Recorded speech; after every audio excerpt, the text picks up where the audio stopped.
as Ella said, with the Centre for Parenting Culture Studies at the University of Kent, although I've recently partially left academia to work with the Free Speech Union in London as Education and Events Director. But this was only after spending a fantastic 19 years at Kent, and the most recent 10 of those were working with Ellie Lee, Frank Farady, Jenny Bristow and Charlotte Fairclough, and many other collaborators to develop a new research centre called the Centre for Parenting Culture Studies. And tonight's event is the first in a series of events which will celebrate those 10 years, where we've really tried to develop a new field of academic scholarship, which has tried to understand why it is we've gone from talking about the family or families to talking about parenting. And so it's for that reason I'm really, really pleased that our anniversary activities have coincided with Nancy's book, which we're going to be launching tonight. So Nancy McDermott is one of our most valued and consistent collaborators at the Centre. Hi, Nancy. And Nancy's an American writer. Many of you will know Nancy, but some of you won't. So Nancy's an American writer who lived in the UK during the 1980s and 1990s, but then moved back to the US and had 2 sons there in New York. And over the years, Nancy's work has really sensitized us at the Centre to family and parenting trends in the US, and usually before they really become manifest in the UK. And often with disbelief, Nancy tells us what's happening there in the US, and we say, no, surely that can't come over here, and sure enough, it usually does. So all I was really pleased about when I read Nancy's book was I thought I knew what Nancy thought. And then when I read the book, I was just really amazed at just how much she's pushed things further and how bold are her arguments. So I really recommend that people read it. The book's called The Problem with Parenting, How Raising Children is Changing Across America, and it's published by Prager now, so you can all get a copy. And I really recommend it. It's very accessible. It's not, it's a really great hybrid of academic scholarship and then kind of engaging with commentary, with popular research, and with life as it's experienced by us and as it's kind of understood by us through cultural forms as well. And she really tackles head on the dissatisfactions of contemporary family life. Why is it that we all feel that family life has become very difficult? And why does this keep getting represented in lots of different kinds of ways? So I'm just going to start things off by asking Nancy a few questions, and then fairly shortly we'll go out to the floor, and obviously loads of you can put your hands up and please take part and I'll ask questions directly to Nancy, make your contributions. We've got plenty of time, so hopefully we'll get everybody in. So Nancy, I just wanted to start by asking you what prompted you to write the book. Why did you start writing it, and what was it that you were seeing around you that made you think that there was a problem with parenting? Right, well, in some ways it started just as soon as I had kids. I remember being in an online forum, and parents were trading, articles from medical journals to decide what to feed their kids, or how to let them sleep or whatever. So I thought that was a bit weird. But what really, I suppose, brought it home to me was when my kids were quite young, I became involved in an organization called Park Slope Parents, which it's located in Park Slope, Brooklyn, which, just to give you a sense of Park Slope is like, if you can imagine taking all of the most accomplished and talented people in the UK, plunking them all in one neighborhood and saying, have children, and they do, and they have children. And so, you're at the playground, and there are movie stars, and there are famous authors. So you have a really interesting group of people, and it was at a moment where it just made sense to have an online forum, and that grew and developed into actually almost a neighborhood institution. It was kind of became like the place where everyone went to say, do you think I should bring flowcharts to explain to the kids, to the teachers at the nursery school, why all the snacks must be organic? I mean, that was a real thing that came up. And so it was a really fascinating opportunity to for parents to engage with one another about the problems they were having with raising their kids, and you know, the whole trend for, you know, trading medical research and fighting about vaccination, or even just really losing perspective, was something that carried on in the years that I was a member, and then I became a moderator, and then I eventually chaired the advisory board.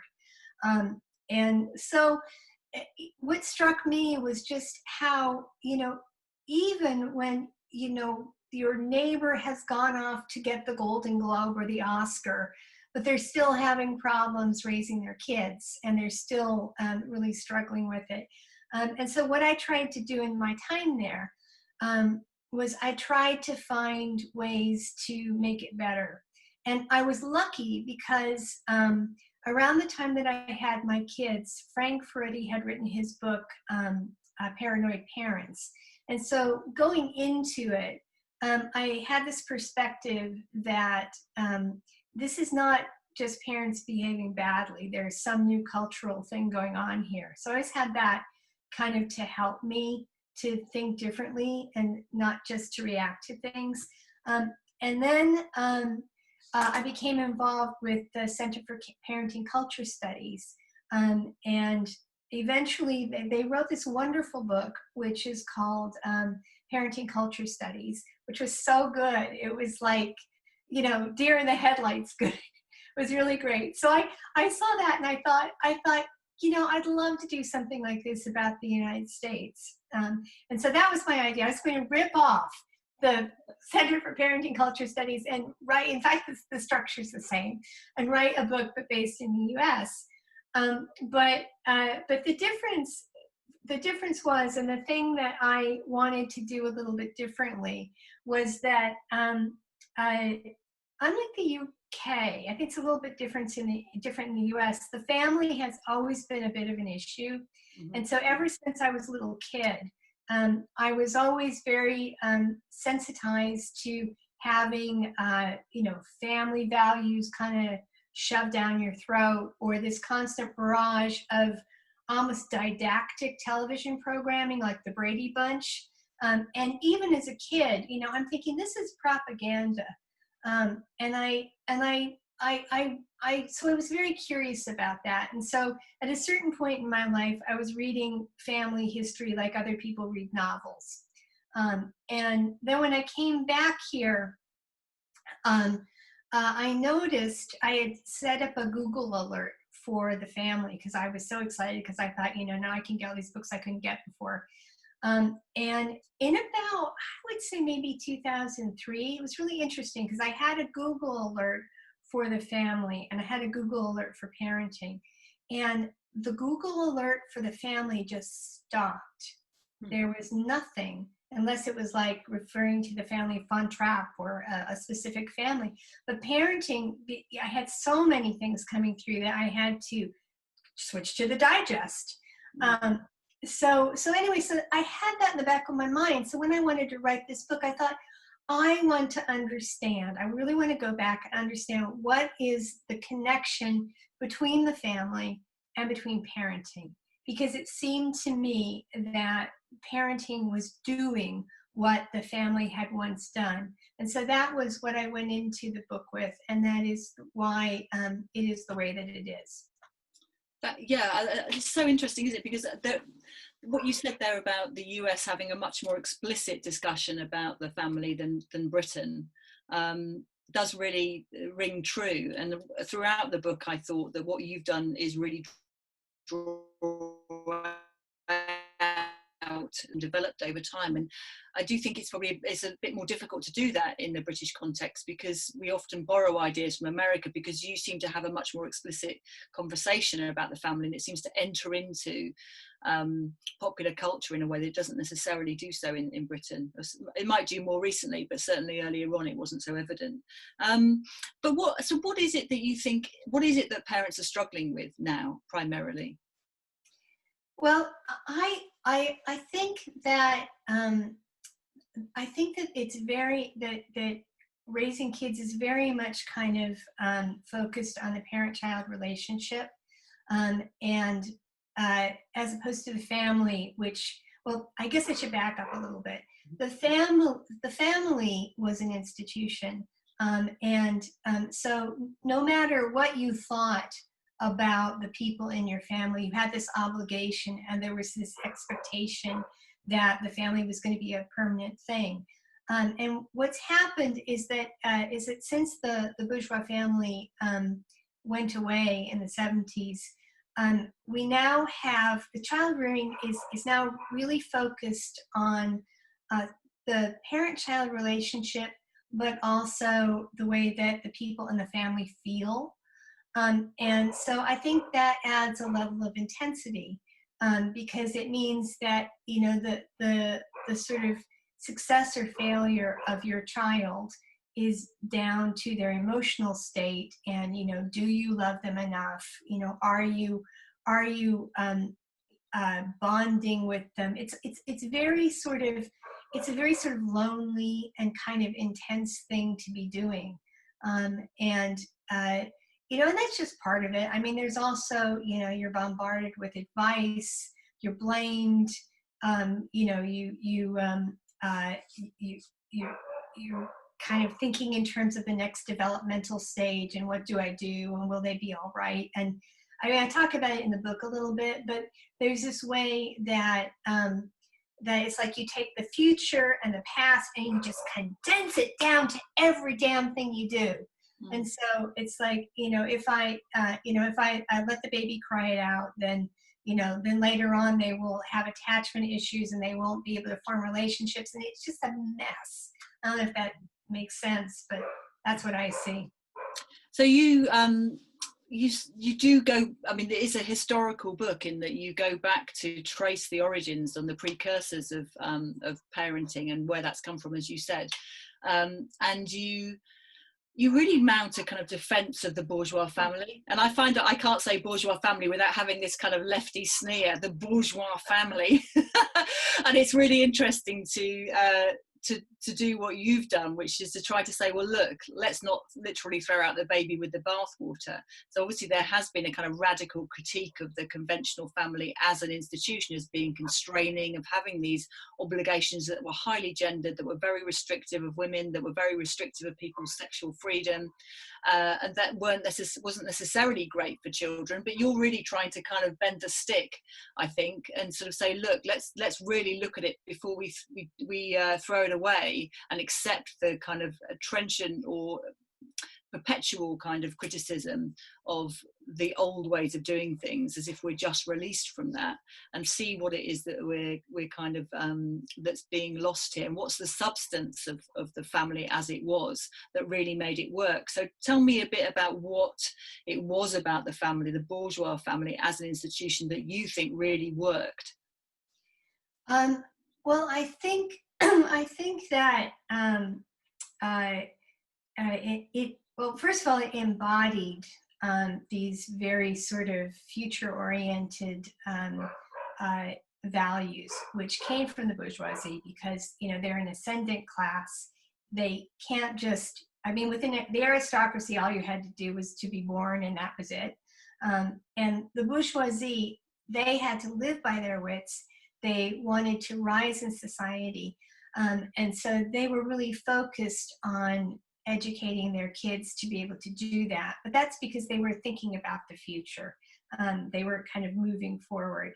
And I think that what came out of that was a really interesting environment, and a really good environment for raising kids, because it was protected, but it wasn't it wasn't sort of focused on them in a sense. It was the family was like a microcosm of what you might expect to find in society. And so you had this environment where you were all in it together. Kids could do kids things, adults could do adult things. You didn't have to worry that, if someone got mad at you, that or if that it wasn't going to be permanent. It was this very stable environment in which kids, I think, were really able to thrive. And I think that the interesting thing about the discussion about the family now, or they call it the nuclear family over here, which just drives me nuts. I don't like that term at all. I think it's even worse than bourgeois family. But what's happened is that when we think about the family today, I think most people are thinking about the 1950s, which was a really weird time, because what happened was there's a very important cultural shift that takes place. It eventually takes place in the 70s, but it really begins in America in a big way after the war. And so what happens is that the bourgeois values that that animated the bourgeois family are beginning to decline, and people are beginning to, instead of seeing themselves as part of a larger common purpose, a larger community, they're becoming disillusioned, and they're beginning to think of things more in terms of psychology, more in terms of a single lifetime, more in terms of themselves. And so they come back from the Second World War, and there's this real drive to go back to normality. And that drive comes from an insecurity with feeling like all of your values are disoriented. And so what we're going to do is we're going to very rigidly adhere to this form, to this, thing that we know, the gender roles, the family, but it's a very hollow thing, because those social roles don't mean the same thing that they did anymore. And so by the time you get to the 70s, the whole thing begins to fall apart. Nevertheless, it still was a very good environment for raising kids. I mean, if you look at things like the opportunity for unstructured play, and for kids to really develop, you had this time in America where the majority of households had kids in them, and it made it a very child-centered society. And that's why kids could roam around, because every adult felt a certain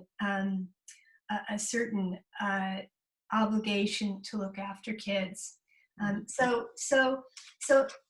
I think there's something about the bourgeois family, and it doesn't have to be the bourgeois family, but a family that is about generational renewal. There's something about just the way that people are together in a family that creates a really nice environment where kids can be kids, but also adulthood takes on a new seriousness, because you are responsible for these kids. It's not like, if you compare it to, say, medieval child rearing, where, as soon as the kid is old enough to walk, he's off with a butcher or whoever, and is being raised by the community. You now have a situation where you have a household, and the adults in that household really take responsibility for the welfare of that kid, without just narrowly focusing on them, or trying to get inside their psychology, which is what I think we do today. Yeah, no, I think it rings really true with a 1970s British childhood, I think, where I always think of Shirley Hughes' books, where which I really love, and although it's a kind of a London middle class, which is not what I experience, I kind of aspire to those kinds of old houses, but in a sort of a 60s built estate that was clearly built for families, where I grew up, which was cul-de-sacs with green space in the middle, nothing fancy on it, no playground, just a space that it was assumed that that was for the children to play on, where we bombed around on our bikes all the time, with a sort of sense that the mums were at the kitchen windows, not watching us consciously, but just kind of there. And if you fell off your bike, somebody would probably come out and pick you up. Or, you know, there was a sort of, which I know Christopher Lash talks about this in more highfalutin terms than me, but that sort of idea, which obviously is based on a gender division of labour, of there being women around where the children are, and the children are around the home, and obviously they're going to school, but there's also a sense that there's an adult community that isn't just the privatised family and then you deliver your children, drop them off at the school gate. There's a sense that children can walk home together, and all that stuff, which I assumed was completely normal, and that was what would happen with my children. It wasn't like that when, by the time I had kids in 2001, it was so different to the 70s. And there was a sense that, I think there was a sense that parents were trying to do something different for their kids than they had been brought up. It was much softer, very little physical punishment. It was all very kind of, but it wasn't indulgent in the sense of really adults being so invested in the child's, the way the child turned out. There was a sense that there was sort of a collectivity to children, and your children were thrown out into that collectivity.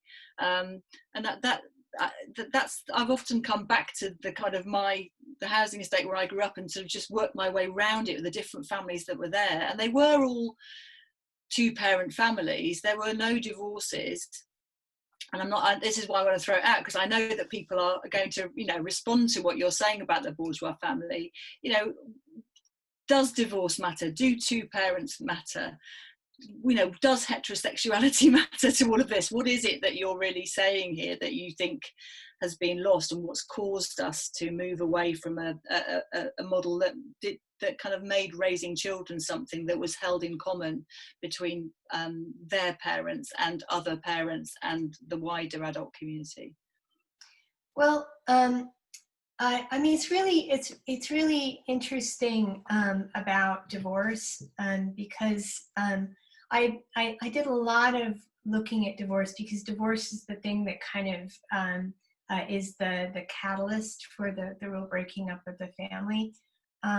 But what's so interesting is that what having a family that stayed together did was it made it possible for kids to just kind of get on with natural growth, if that makes any sense. And there's a fascinating book which is by Deborah. It's called The Divorce Culture, and it's really interesting, because what happens is that when the family breaks apart, kids are no longer kids anymore in this quite the same way. They can't just forget and get on with their own stuff. So Barbara Defoe Whitehead, that's who it is. And she does this really interesting thing where she looks at children's literature before and after the divorce revolution. And so the children's literature before, everything pretty much takes place out in the world, outside in the community. And then after the divorce revolution, everything moves indoors. And there are some, you're isolated, and you're even like some of it's almost just always takes place in a room. So it's just really interesting. And I think the stability of the bourgeois family basically made it safe for kids to be able to play and to develop naturally and to, socialize themselves.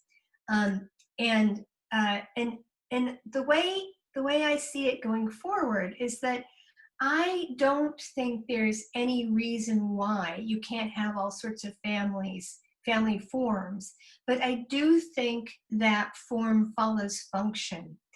And if your primary objective, with a family is to reproduce the next generation and is to raise kids, then there are certain forms that seem to work better than others. I mean, it's just common sense to me that it makes sense. It's so much easier when you have two people doing it, because raising kids, because if it's just one person, you're having to take on lots and lots of different roles, and that can be, just really hard and exhausting. Whereas if you have a partner, you can play soft cop, hard cop. You can manipulate them. You can, it takes a lot of the pressure off. So I mean, the way that I kind of see it is that if we could find a way to look and to say, what makes it possible for kids to develop naturally. I think that's kind of a good starting point when you're talking about family form. And actually, I think, in some ways, I think we're kind of obsessed with family form in a way that we shouldn't be. I think we should be looking at what is the role of the family.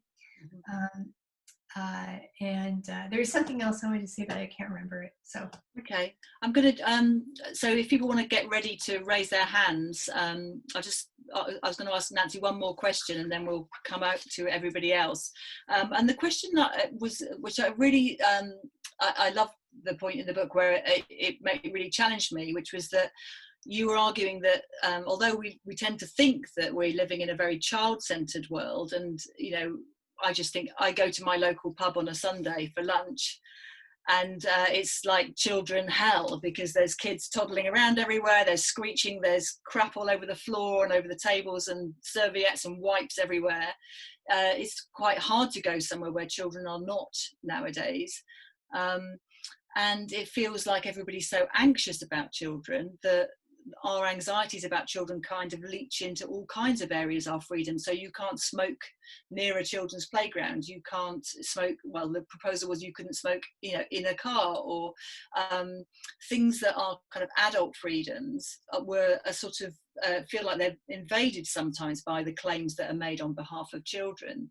So, but you say that we are less child-centered than we think we are, and we're less child-centered than we used to be, and that actually the good thing about the way the family used to work was that it was very child-centered. So just explain that to us, because that seems slightly counterintuitive given the just how many things there are that are totally geared towards children nowadays. Well, I think that it has to do with the blurring of boundaries between adulthood, childhood, and adolescence. Because I think, if you have what we have right now is we have the children's ghetto, and then we have kind of the adolescent pool, and then we have a very few adults. So what happens is that just as a comparison, I think a genuinely child-centered society has barriers between kids, and the kids can have their own world. Adults have their own world, but then in the middle, you actually have a common life in which children are integrated into that life, and they can do so safely. So if you watch old movies, you occasionally, I don't know, you have some things going on, and the wisecracking kid comes up and says, "Hey, mister, what are you doing?" And that's just kind of, it's kind of par for the course, because kids are part of life. And integrated. They're not these precious objects who are kind of relegated to age-appropriate spaces, or who are kind of shoehorned into adult spaces because their parents, aren't able to, just know that there are some spaces that are better for just adults. And then there is a genuine problem with not having a lot of family-friendly spaces. I mean, I can remember like traveling and like, oh God, where are the restaurants where we can take the kids and it won't be horrible. So I think that is that's sort of the problem with kids not really being integrated to life. I feel like they're kind of marginal in a way. I don't think, just to go back to the family for a minute, if there are any zoologists in the house, maybe you could weigh in. But the way that I kind of think of child-centeredness is creating an environment, not cultivating kids, but creating an environment in which kids can thrive.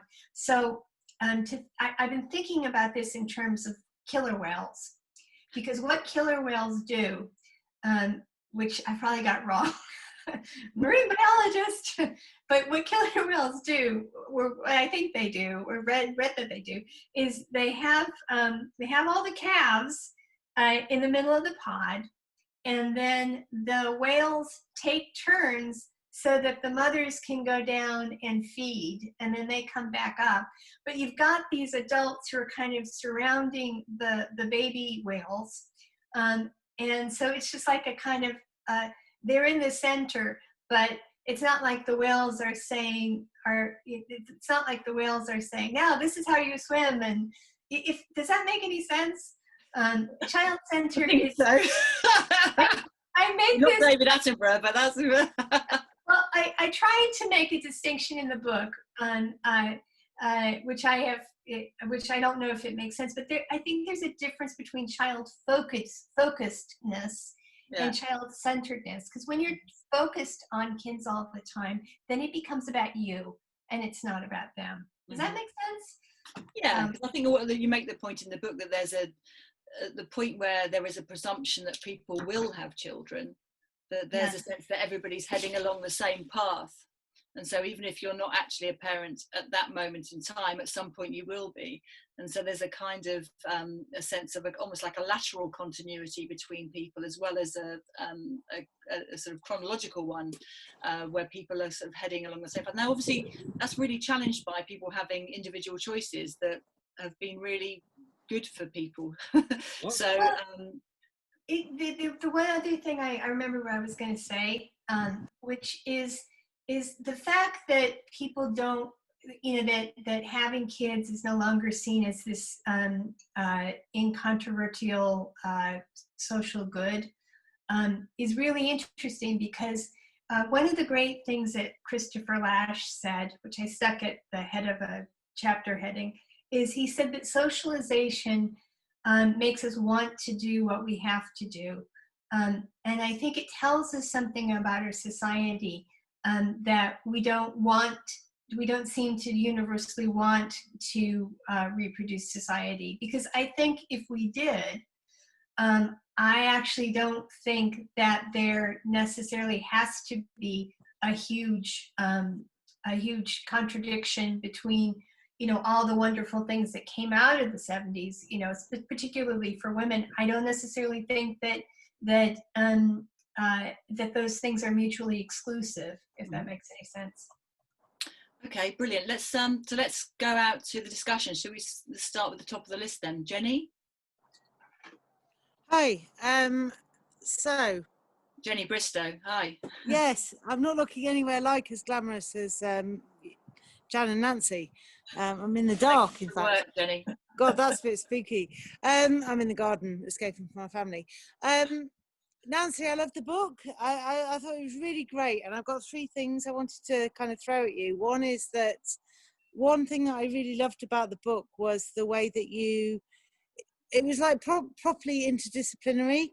You drew on everything from kind of culture to psychology to sociology in making your argument. And it really reminded me of some great stuff that was written about the family and generations in the 1950s, where people did kind of take that sort of holistic view of kind of what was going on and trying to make sense of it. And I kind of wondered why that's become so unfashionable now, really. People tend to stick to their silos, and it can be quite frustrating. The second thing was, you made that point about the nuclear family. You've never liked the concept, and I kind of wondered whether that was where the rot started, in a sense, that, when you had the ideal type family, which, obviously was always flawed, but there was a sense of the family coming from without. Whereas with the concept of the nuclear family, you have this idea that it comes from within. And that seems to me to be a kind quite a neat kind of road to what we have now as parenting, which is a very individualized pursuit.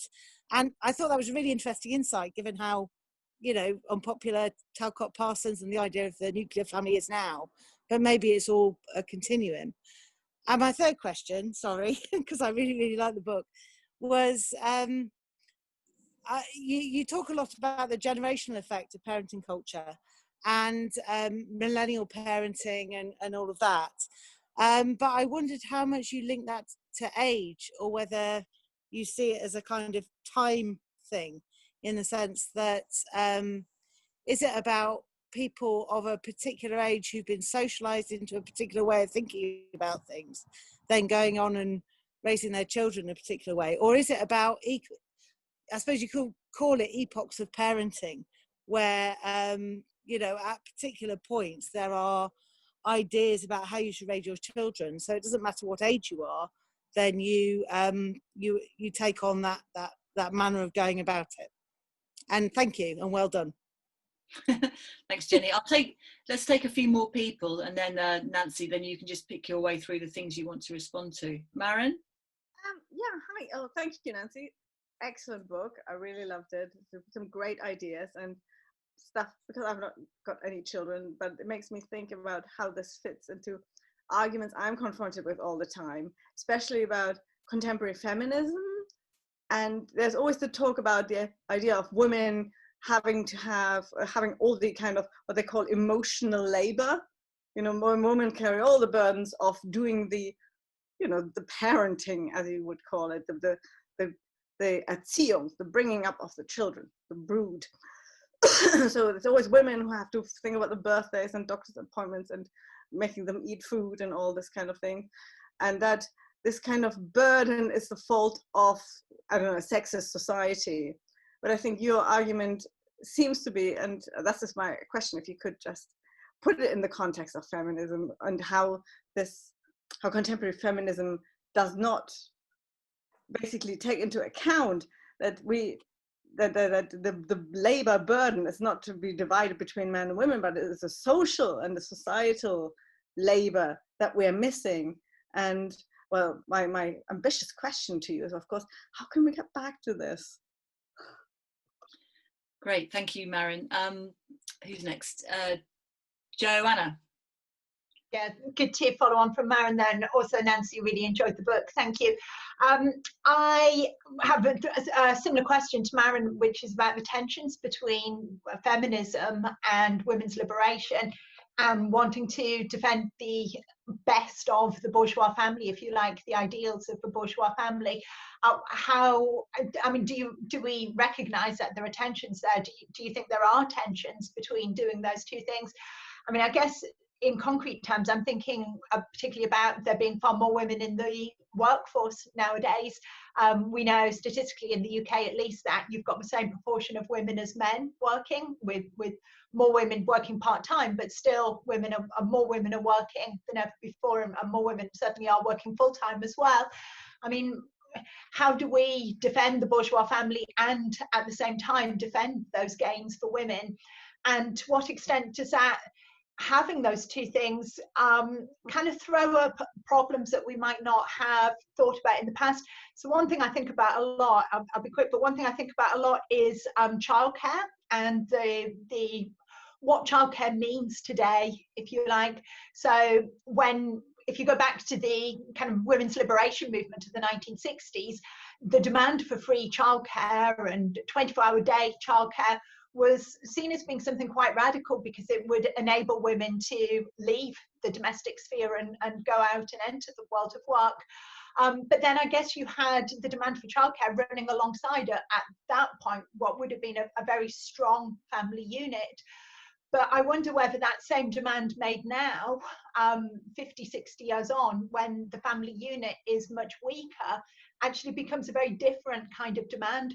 The extent to which childcare itself, actually state-funded childcare in particular, seeks to encroach upon some of the responsibilities and roles of the family, and the extent at which it actually contributes towards undermining the family. But then again, you know, how do you square that circle if women want to go out to work. If you do need. Should we go back to childcare Nancy? as well. Get you to respond to some of those, Nancy, because I'm aware there's an awful lot in there. So, do you want to deal with the gender question? Yeah, I mean, I think that just specifically on feminism, it's interesting now because I think feminism has changed.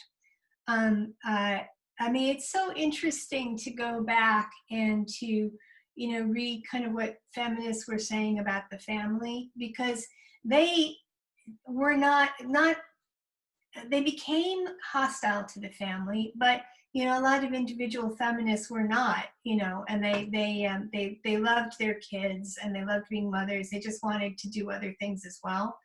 And I think that the interesting thing about feminism today is that I think it's become a form of identity.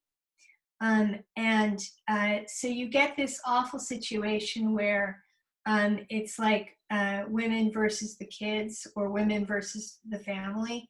And this was the kind of the thing that was really always in the background when I first had my kids, because it was like, we've all worked, we have careers, and now we're doing everything just like they did in the 1950s, and what's going to I'm losing myself, what's going to happen to me?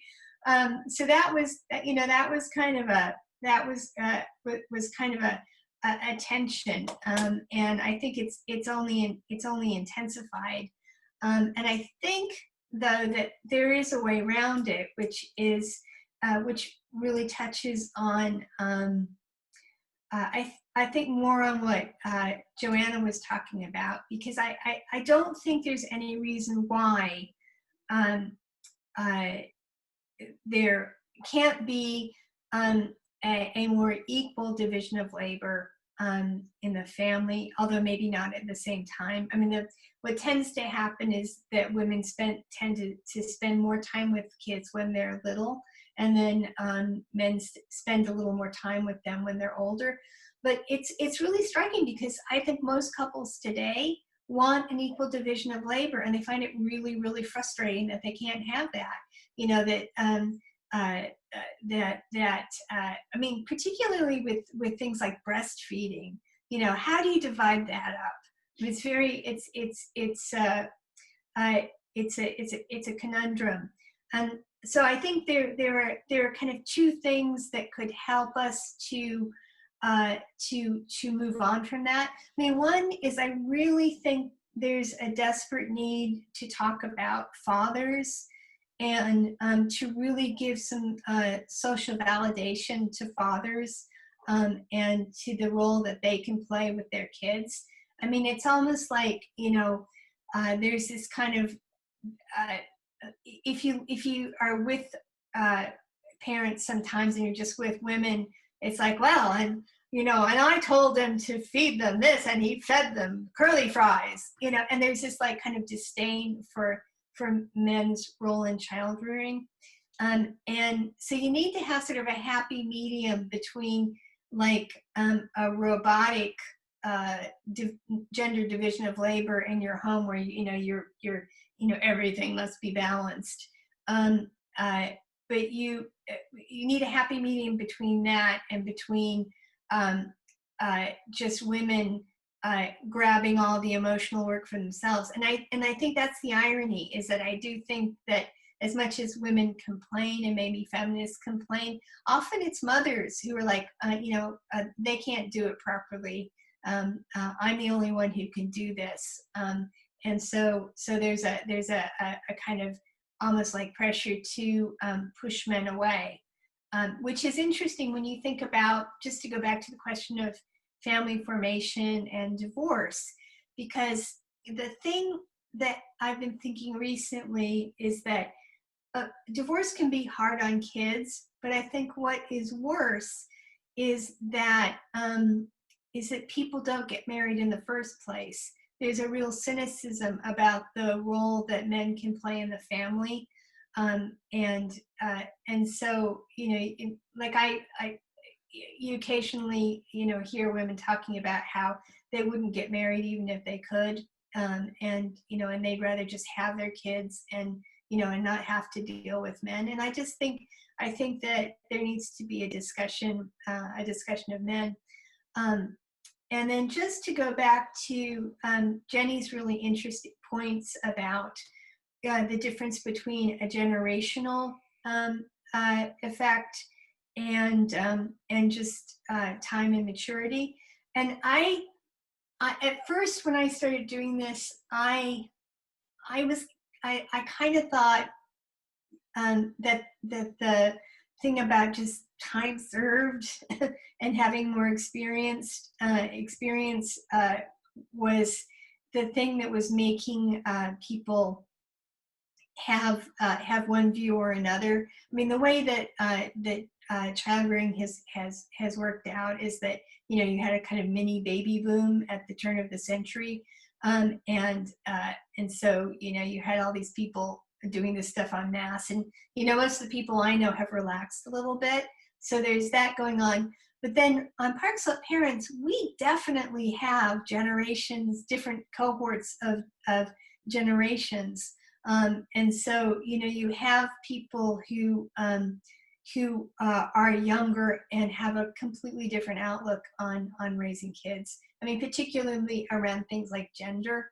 Everybody wants to raise their kid gender neutral, whereas my generation of parents, they didn't want to be too sexist in their parenting, but the idea that you would not want to have gender at all involved is a very new thing. So I think both things are going on, and this is why I think I hope that by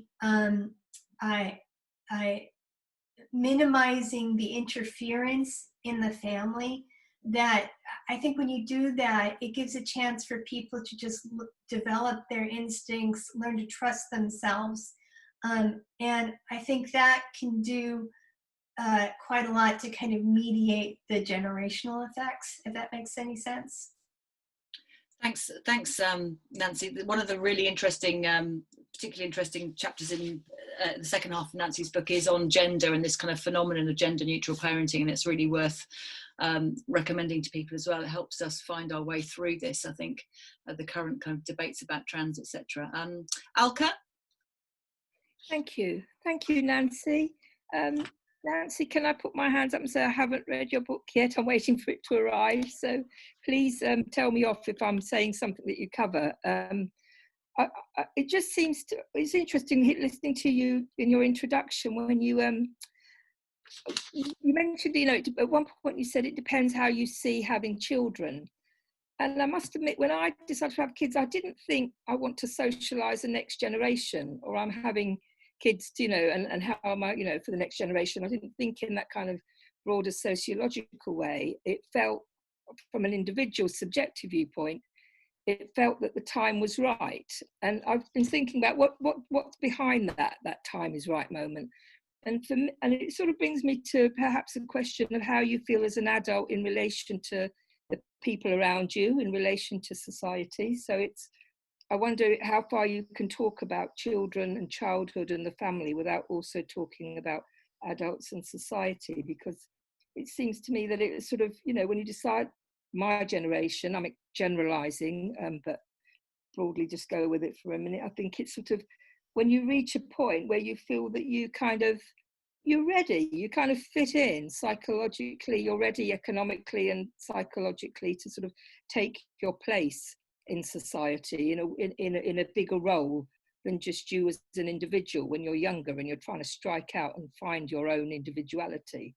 It's sort of like when you reach a point where you're okay with your individuality and now you want to join other individuals into a common life, and having children seems to be, to me, was the marker of that moment, really. And I wonder if the disruption or the difficulty in adults feeling that kind of solidarity or that kind of moment. Mm-hmm. Thanks, Alka. Or not socialising. The question I wanted to ask you, though, is just, could you say a bit more about what you mean by raise kids naturally? Do you just mean free from too much intervention and interference? or do you mean something a bit more over and above that? Like Wales. Yeah.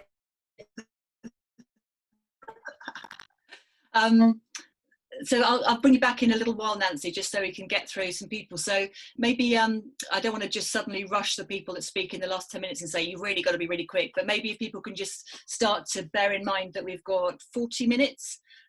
So just start to maybe get to your questions, and also it's completely fine if you just want to ask a question. You don't have to make a longer contribution if you don't want to. So do raise your hand and just ask Nancy anything you want to. So next on the list is Sally.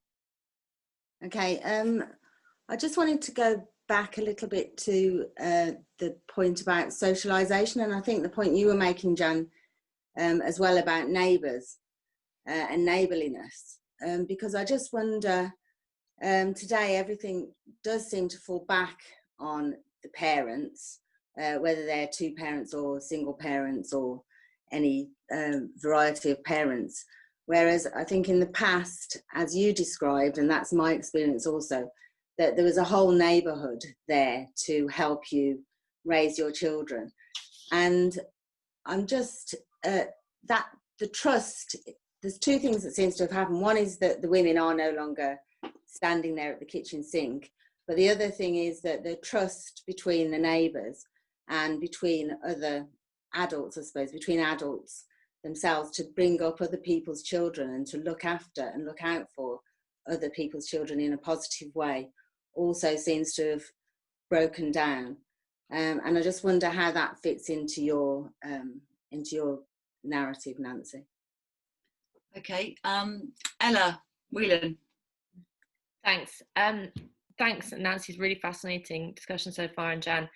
It's actually just something that Alka said that I was thinking about in terms of what, when you start to think about becoming a parent. I mean, obviously some people don't, and it happens to them. But when as a woman you're starting to thinking about becoming a mother, what is it that makes you at that moment?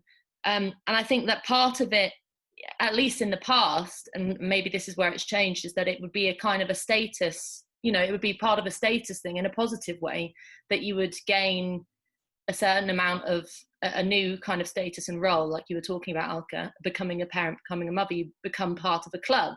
But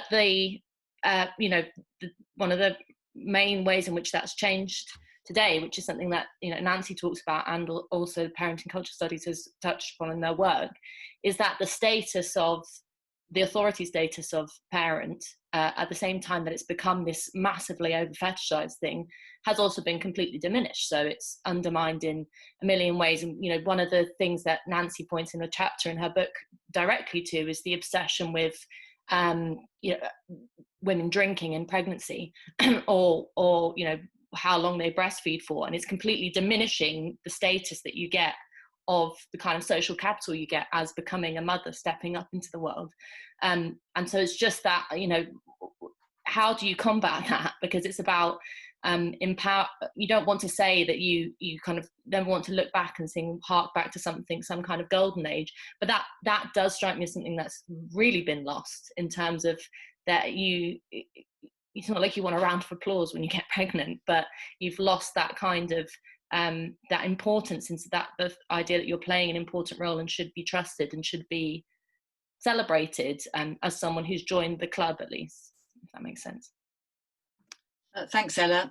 Ellie Lee? I really agree with those points that Ella's just made, and I do think it's a very significant part of women's experience of becoming mothers now, where there is a very systematic belittling of you as an adult. And you suddenly have absolutely everybody bossing you around and telling you all sorts of things about how you should behave and how you should live and how you should think about it. And the chapter in the book, Nancy, on feeding babies, I think is really, really excellent and a really good example of it. And I'm glad that's been raised in the discussion, because I also think that part of what's going on here in the belittling of women is actually connected to the belittling of the family. I don't think the two are separate things. And one of the things I think that's gone on around feeding babies is essentially what's been created is this kind of really unhealthy nexus between women and those external agencies that want to boss them around and tell them what to do, which is supplanting the proper place in which decisions are making sense of this and all sorts of other things about what you do with children should be made, which is within the autonomous family. It should be a thing that people work out on the basis of what makes sense with the other children you've got, what dads want to do, what grannies and granddads want to do, what cousins want to do. How you feed a baby and how you look after it should be part of that decision making, which is understood to be within the purview of those who've got to do it. And of course there can be helpful advice around, but it should be limited to that. And I think that it's a very interesting case study of how that simultaneous process of the kind of disintegration of the authority and autonomy of the family and of women's ability to continue to be adults once they have children have actually gone along hand in hand. They're not separate things, they happen together. The question that I got for Nancy kind of relates to this.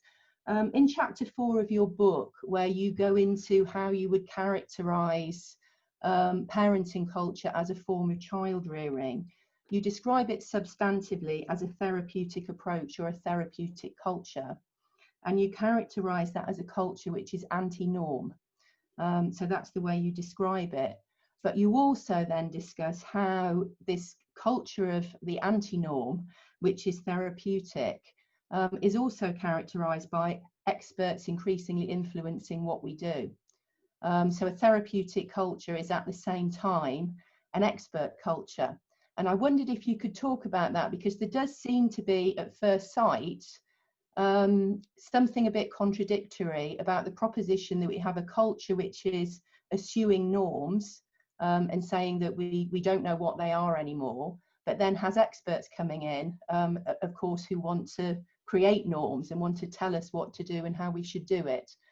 So how do you understand that relation between an anti-norm therapeutic culture and one which is dominating by advice and attempts to oversee and influence how parents raise their children? Great, thanks, Ellie. We'll come back to that. I just wanted to hop down, so we've got a man in the group. So I thought we'd leap to a male contributor. I'm just joking. But Matthew Patton, shall we hear from Matthew? Yes. Nancy, thanks, Jan. I haven't read your book, so I need to confess to that. But I am a dad of 4. I was a child of the 70s and one of 5 boys in the family, so we were very gender conscious in a 70s kind of way. My parents did get divorced in the 70s in the way that you kind of described when you were talking. And bizarrely, I am training to be a counsellor, so I feel like I'm in the middle of the therapeutic culture myself. So I kind of identify with a lot of what you're saying. But one of the question I really had, though, was it feels like, to me, hearing people talk and you talk, that your focus is absolutely on the challenges facing parents and adults and the pressures that we have compared to the pressures of what sounded, to be honest, quite like a kind of a romanticization for me of what families used to be like. But I'm interested in what you think the impact is on children. You know, you mentioned in passing things like attachment and all of that kind of stuff. But the whole point, I presume, of what you're talking about is actually not just to have a material impact in terms of the benefit of adults who are within family situations, men and women, fathers and mothers, but also particularly on children. So I'm interested to know what difference your thoughts will make to the quality of lives of children going forward. Thank you. Great, thanks, Matthew. Let's take Fiona. Thank you. I have to also confess to not having read the book yet. I was just, again, sort of thinking about sort of divorce and family structure and such like. I'm wondering, I'm just wondering sort of how the specific is. I know you're talking about the US. I'm sort of thinking more of a UK context where I live and such like, but I'm just wondering how variable it is between different communities, even within countries. So I'm a single parent. I live in a South London estate where actually I know a lot of my neighbours, and genuinely people do step in, you know. So, and you know, it's also the case that there's often seems to be women who are single parents, but maybe they actually live with their mother as well. So there's actually often a wider network of people ready to step in. You know, so potentially in some settings, if you become a single parent, but actually other people step in to fill that gap, so it's not just all on you. So I'm just wondering sort of how the specific is, and so to what extent there's lots of other stuff going on at the same time, you know, not just about families. You know, so what is, I think, the case for a lot of people is that they're much less likely to have extended family around at the moment. It's perhaps less likely to have grandparents around. I've absolutely noticed that this year. Normally my parents are around in all the school holidays to look after my kids, and of course with the pandemic, all that's gone. You know, a lot of the informal support networks have just sort of been whipped from under us this year. But I think that's very variable. You know, I live somewhere where there's sort of space outside, the kids can play, other parents are watching, and people step in, and, you know, maybe a bit more as people have been describing in the 70s, but that sort of still happens around here. But that seems to massively vary between communities. So I'm just thinking, you know, if you've got a sort of contraction of that social support in many places, to what extent that's actually one of the factors that really drives that increasing pressure on parents, because actually if there's no one else around to step in and do those things, then suddenly it is all on you. There's a lot more pressure there. And where we do have support networks, I suppose increasingly now it's more like online forums where you need some advice about your kid, and you sort of go on and chat to either people you actually know in real life or strangers. But, you know, so it's like there's a sort of virtual support network, but it's more people giving advice, whereas actually what you need is someone just to step in and take the baby off you for a while and, you know, give that sort of practical support. So there's maybe been that sort of shift as well, with this is less practical support. So I'm just wondering how we think about what's happening within families as being related to some of those wider trends and how they interact with each other. That's a really interesting question, your first one about, you know, if the needs are met within the family, does that make the family too insular, which was a concern of, you know, 20th century kind of family discussion, which was that the family was too insular. And often sociologists will kind of hark back to a time of an extended family when it was more outward focused, or that there was greater involvement from a greater variety of people, and that the kind of couple-based family is too limited. But I think Nancy is saying that there is something really important about that kind of marriage-based family ideal, which you know, is, I know it's funny, is in academia that is usually a really unfashionable thing to say, and people don't even like even using the word family. I've had people say, well, I don't really think we should use the word family to describe families of any shape or size or form. So it's I'm aware of that this can sound, you know, it's a very controversial thing. It's got all kinds of conservative connotations and that kind of thing. So should we come back to you, Nancy, and maybe come back to this question of expertise and what kind of norms are developed through expertise? Are they norms at all, compared to these more sort of organically or spontaneously developing norms, or even norms that have come from other ideological systems like religion, or you know, other kinds of ways of developing complex ideas about human relationships? Well, I think, I'm spotlighted. I think what's so interesting about therapeutic culture is that it really has to, everything has to be redefined, because the sort of highest authority is the self, if that makes any sense. But the tension is that we need norms to be able to live with one another. I mean, norms serve an important practical purpose. And I think what happens is that, and it actually happens early on as parenting is developing, that it's seen, people feel that they can't look at the past. They can't look at past norms because they're inappropriate or today problematic. And so they have to have something. And so what happens is that you have, you know, experts who will specify, you know, what you should be doing in any situation. And that is a real problem in a lot of ways, because, I mean, first of all, it's very artificial.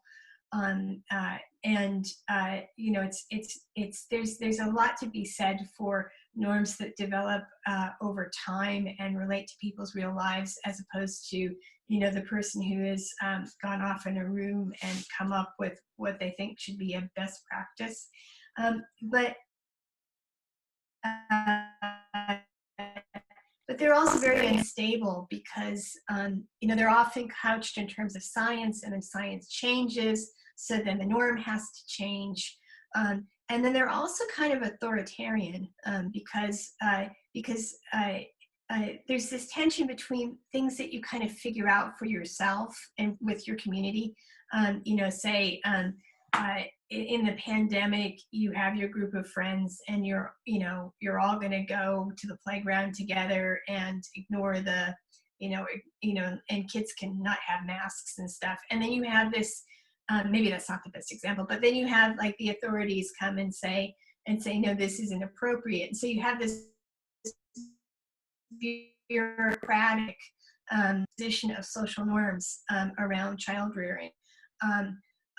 Also, you know, I think it actually filters all the way up through adult behavior too. So, for example, the discussion of consent.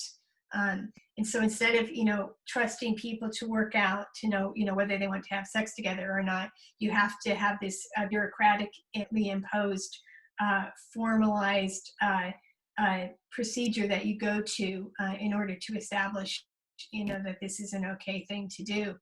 And it's tough because I think, you know, when you have a culture that denigrates norms from the past, then you cut yourself off from a lot of support. I mean, I thought it was really interesting. Matthew's comment reminded me of, I know another dad of 4 who had his daughter had a baby, and she wouldn't let him be alone with the baby until he had gone to the grandparenting class. And because, you know, God forbid that he should do something wrong, and he's kind of like, you know, I've had 4 kids, and yet, but also, you know, trying to respect her, and I think that, you know, you cut yourself off from the generations from the older generation when, you know, all your norms have to be new, and they have to be scientific, and they have to be specified by experts. And I think it's so interesting, just to go back to Alka's question about socialization, because when I started this, I didn't really know that much about child development. So I like spent a year learning about child development, you know, panic, learn about it. And the really interesting thing is that kids will socialize themselves. I mean, we arrive as, you know, visitors to this entirely new planet, and we are ready to learn, and kids notice everything, and they particularly through play, they begin to kind of understand norms and ways to interact with people, and, you know, what it means to be a girl, what it means to be a boy, just because of things that they absorb around them. They don't have to be taught. They will do this for themselves if they are allowed to play. But one of the big problems is that we don't allow kids to play. I mean, we're constantly looking at kids play with adults' eyes, you know, so that the little boy who's throwing sand in the sandbox is sexist and must be corrected, or these kids don't understand consent, or there's bullying going on. And instead of letting kids work it out for themselves, which is, you know, how they learn to get along with other people, we're intervening. We're making, you know, we're getting involved in the playground disputes and the sandbox disputes. We're giving kids this, you know, happy things to say when they're depressed. I mean, we're just intervening in that kind of natural, that's what I mean by natural process of kids being able to learn. And the horrible thing about that is that when we do that, we set them up to expect authority figures to specify norms for them. So so, you know, it's like you kind of raise a generation of people who are waiting for the authorities to come in and to solve the problem, or to resolve the dispute, or to specify the norm. And so it's this really kind of insidious thing where the way the parenting culture is reproduced is in the way that we intervene in children's play and in the experience of childhood, which is why a child-focused childhood is not good, because, you know, we're just constantly kind of stopping childhood and the lessons that you learn in childhood and the work that you do as a child before it starts, if that makes any sense. And Nancy, do you mind if I just stop you there? Yes. Yeah. Go ahead. Stop me. People are now popping their hands up as we're heading towards the last 15-20 minutes. Shmuel, thank you for waiting for so long. We've got to you now. Okay, I want to say firstly, I am from Israel, and I want to say that according to my opinion, one central reason to development of problems with parenting, this social and economic problems of social inequality. And I want to ask you to expand on subject of impacts of social and economic problems on development of problems with parenting. Okay, thank you very much. So yeah, we'll move on, because I want to try and move on a little bit faster through people now. Thank you very much, Shmuel. So his question was about the social and socioeconomic dimensions to this. You know, we're talking about very much as kind of an ideological and cultural phenomenon, but we've talked about some of the shifts in the labour market, for example, involving women. But we'll come back to that in a minute. Let's move on through some people. So Jan Bauman. Sorry. Nancy, that was completely fascinating, Nancy, and I'm dying to read your book. Could you say something about teenagers? Are you saying that from what you were saying, I get the impression that you would argue that teenagers are a very recent phenomenon, only that less than 100 years old, this notion about teenage culture, etc. So would you argue that the phenomenon of teenageness is not a positive sign, but a sign of the breakdown of the family? And could you say maybe a bit more about, you said that it doesn't have to be a, you sounded to be as though you're saying it doesn't have to be, you could have your cake and eat it too. We could have a really civilized way of bringing up children without it having to be the old bourgeois family, without having to have teenage breakdowns and etc. So yeah, but please could you just explain this thing about what you think teenage culture is about? What are teenagers? Would they die out in a civilized system of bringing up children? Great, thanks, Jan. I'm just going to skip down to Susan Fox, who I noticed is from Park Slope Parents, old mate of Nancy's, I assume. Susan. Yes. Hi, and hi, Nancy. Congratulations on your book. I'm about a third of the way through it.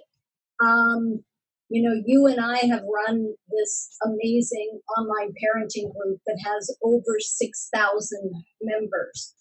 And, you know, from an ethical point of view, I have to sit back and question, are we contributing to the problem? Are we actually, we've created this large sandbox where all the parents are sitting around, 6,000 families, making the norms of what you should be doing to oversee your parent or oversee your children. And I could go on and on, but it's just a question of how technology is perpetuating the problem of parenting. That's it. Yeah, that's a question I've often sort of thought, don't we just need to talk an awful lot less about parenting? Is that part of the solution? Okay, Jennifer Cunningham. Thank you, Nancy, and thank you, Jan. natural, you know, children, when Nancy, you used the word natural, it struck a chord with me. I mean, we all remember, well, certainly from my generation, which is probably a few generations ahead of some of you, but we remember our childhoods, and those were quite natural in the sense that children left alone use play to really experiment, and particularly when they get to an age where they can play imaginatively, they then work out all sorts of issues and problems that they experience in the adult world, and they can, if you like, in a natural forum of play, work out some of these difficult questions of being fearful and so forth. But the point I wanted to make, I was a community pediatrician during the 80s, 90s, and into the 2000s. And over that period, there were three important things.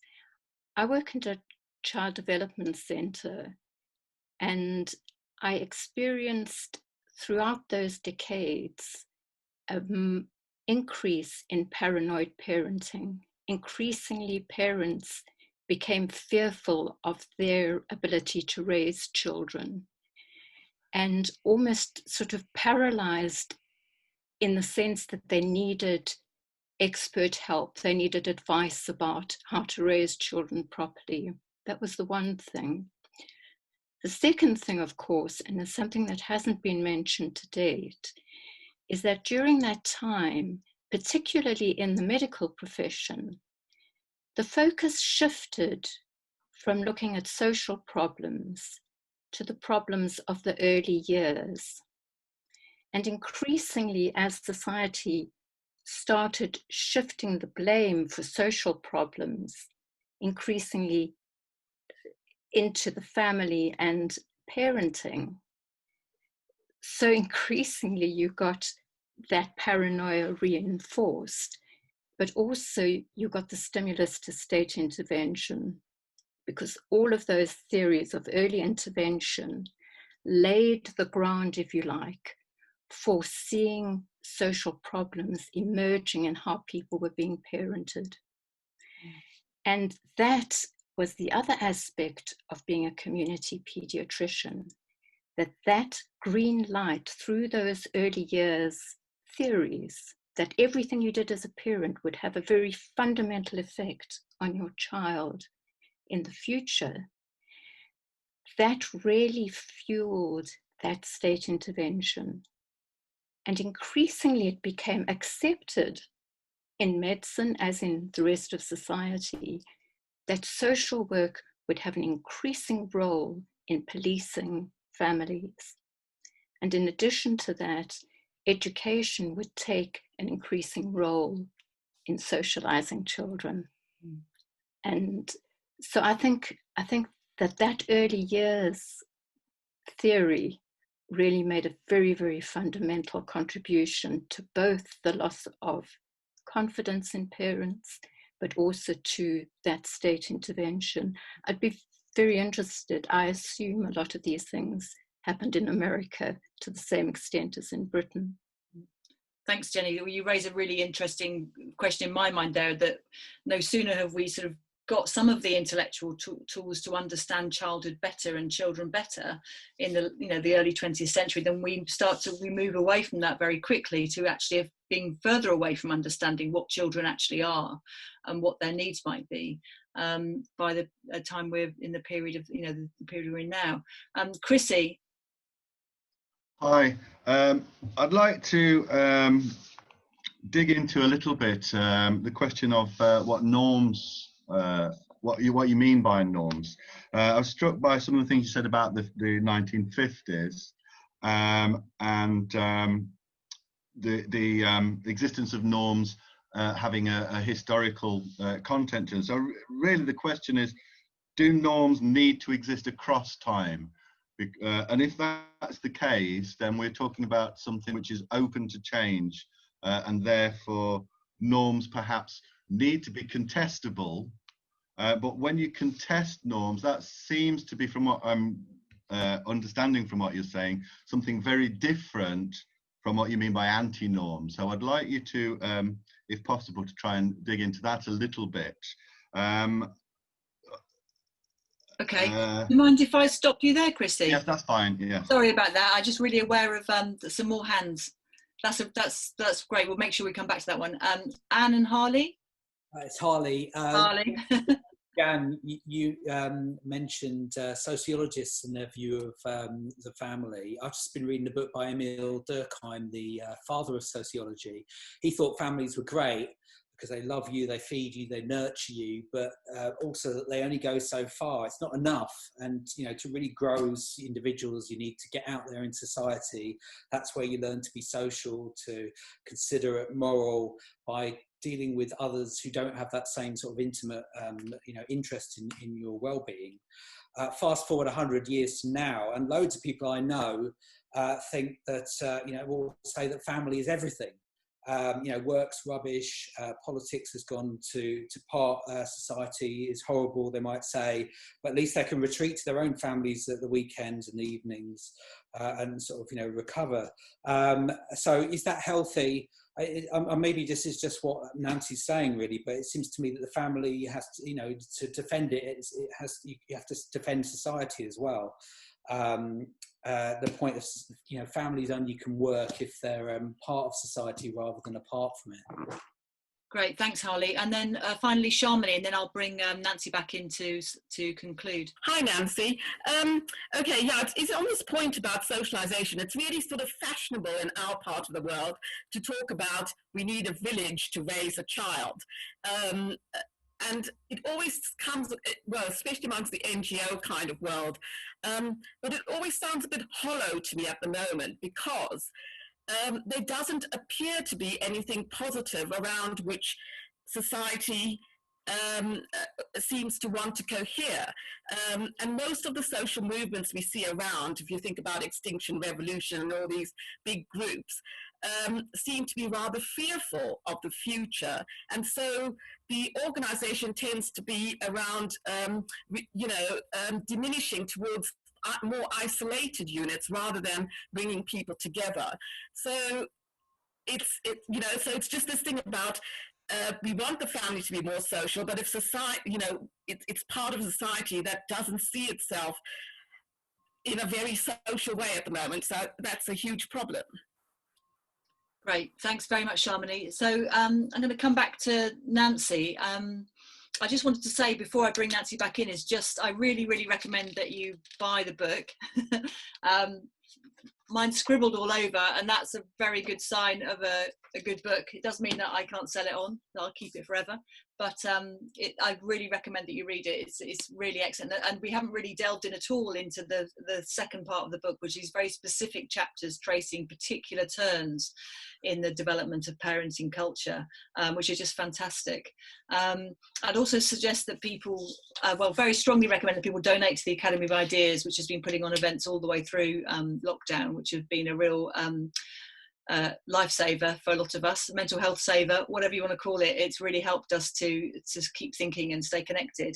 And then also I would say that if people want to follow up on the work of the Centre for Parenting Culture Studies, I think Ellie in the chat put a link to our website.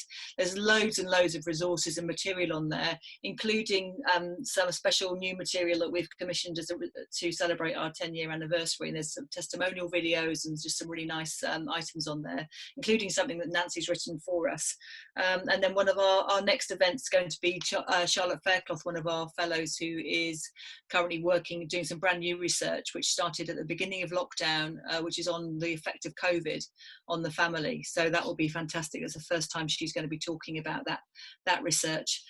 So let me bring Nancy back into, you can't sum up, there's so many questions out there, but hopefully that's been a good launch for you, where you've had a chance to really discuss your book in depth, and I'm sure you're doing many more events to take that forward. So Nancy.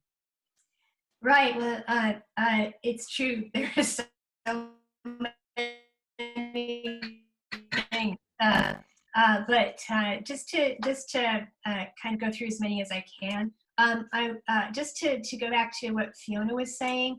I think one of the things that has changed is that marriage has changed. So marriage is about self-actualization, and what that means is that when it's not working for you anymore, you kind of move on.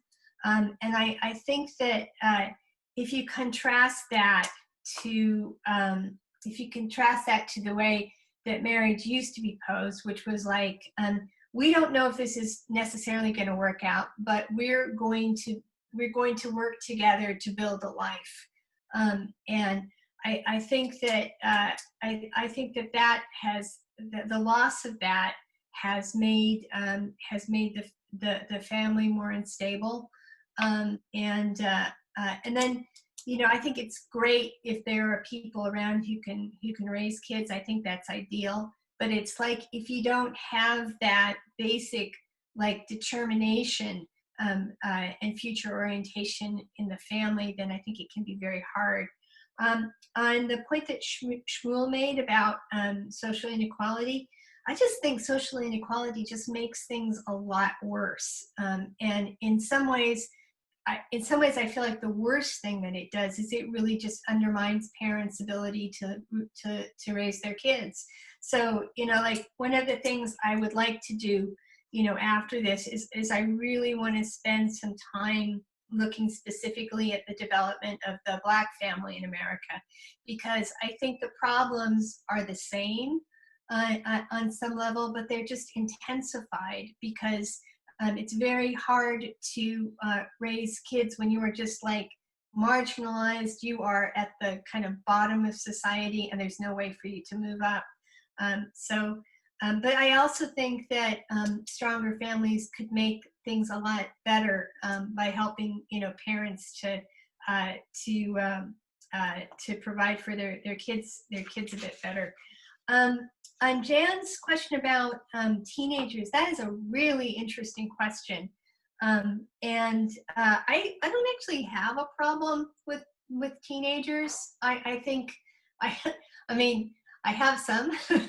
But I don't think, I think in some ways the fact that you have the teenage years might actually be a good thing, because you're extending childhood and you're instead of just jumping directly from childhood into adulthood. But I think the problem is that because we have such a weak sense of adulthood, you have this weird thing happen where kids are kind of sucked into adolescence sooner than they're ready, which is where all this stuff about the sexualization of kids kind of happens. But at the same time, it's like there's no clear way out of that. And so, you kind of end up, I think for teenagers, they kind of end up having all the kind of weight on the world, of the world put on their shoulders, so that, I have to figure out my sexual orientation. I have to have an identity. I have to, be my best self. And so you have all of these things, before kids are really ready to handle them. And you don't have it, and I don't think adults make things better.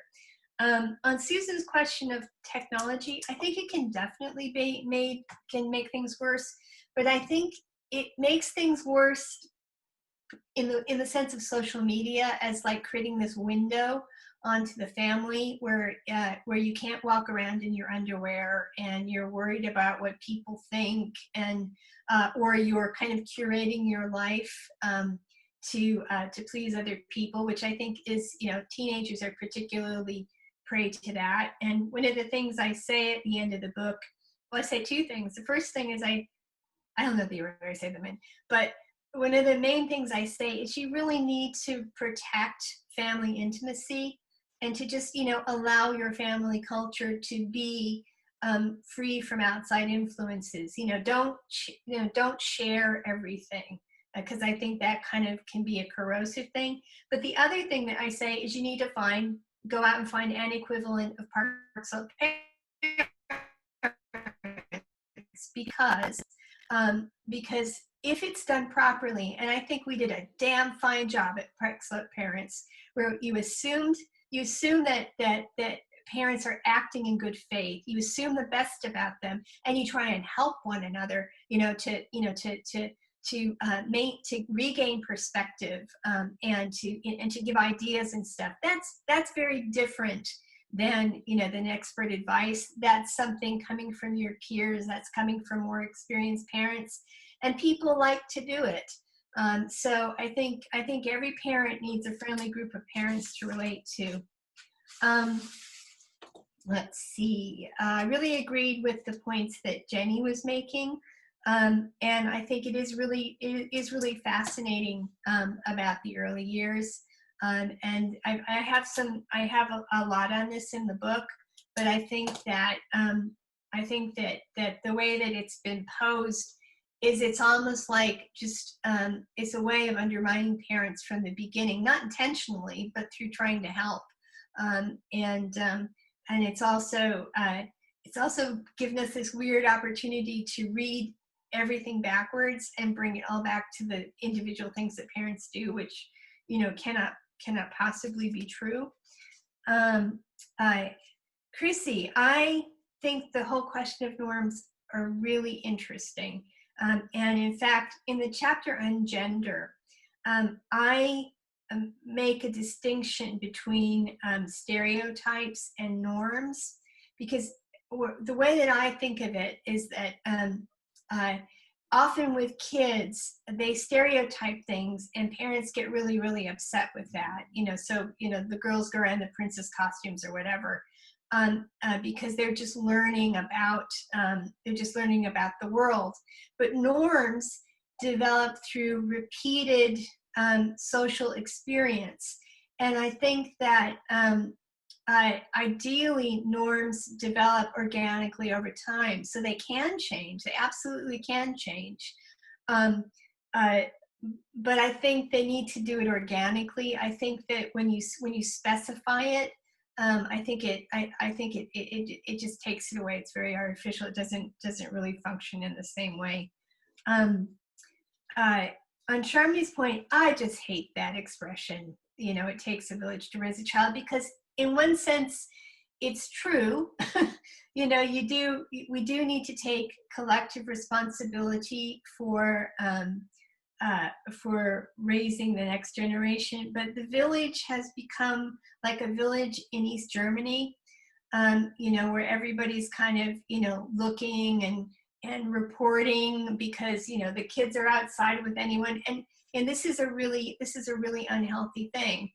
And I have some ideas about how we can bridge the gap between that, or between like where we are now and how we might have a real village, how we might have more social validation for raising kids. And I think, okay, so this is my wacky idea, is I think that it's very, very important to try and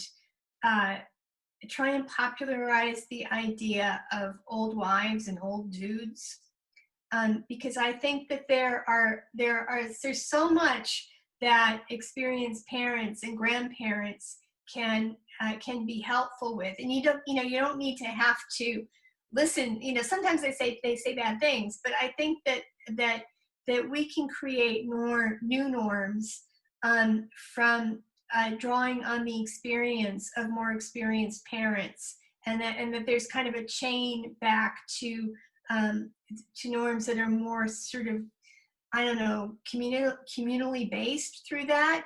And so I almost feel like we need the old wives movement, and I would be a proud old wife. And try and make things easier for parents. And I think just parents need to learn not to be so defensive about the things that they do, and to I guess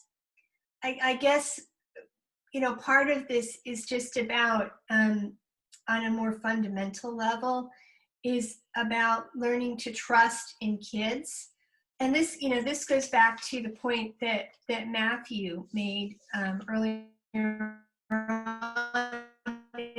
I think this is terrible for kids. I mean, when I first when I was first noticing this, I was all worried about what it was doing to women's position in society. Now I'm really, really worried about kids. It's not that I don't think kids can overcome and can bounce back from this stuff, but I just think we're making it so much more difficult for them. And so I think we just need to kind of take that very seriously and try and help them as much as we can to find their feet. Brilliant, thanks. Nancy's going to stick around online for a little bit, so if people want to speak to Nancy and ask her questions, I'm sure she would be amenable. And thank you for coming. And for God's sake, put a review on Amazon. I have no reviews on Amazon. And that can be sorted very easily. Yeah, if I can invite, I'm going to mute everyone and then unmute us, and we can give Jan and Nancy a clap for a really amazing, brilliant discussion. So please join me. Thank you, Nancy. Jan. That was really brilliant. Really brilliant. Yeah, fantastic. I just, by way of announcement, if you review Nancy's book on Amazon, yes, and read Jan's review, which is in Spiked, Ellie's posted a link to it. But if you are going to buy Nancy's book from Amazon, if you can use the link that I've sent, which is a link to Amazon Smile, through which you can, your purchase gives a donation to the BOI charity, which is just a small thing, but it helps us. So buy Nancy's book, do it through Smile, Amazon Smile, the link's there, and tell all your friends. So this is the point at which in the book launch, we'd usually have drinks and cheesy snacks and chat. So let's try and do this online. So fire away, everyone. You can unmute yourselves, and we'll leave this open for another 15 minutes. And thank you again, Nancy and Jan. Thanks, Ella. Thank you very much for doing that. Thank you.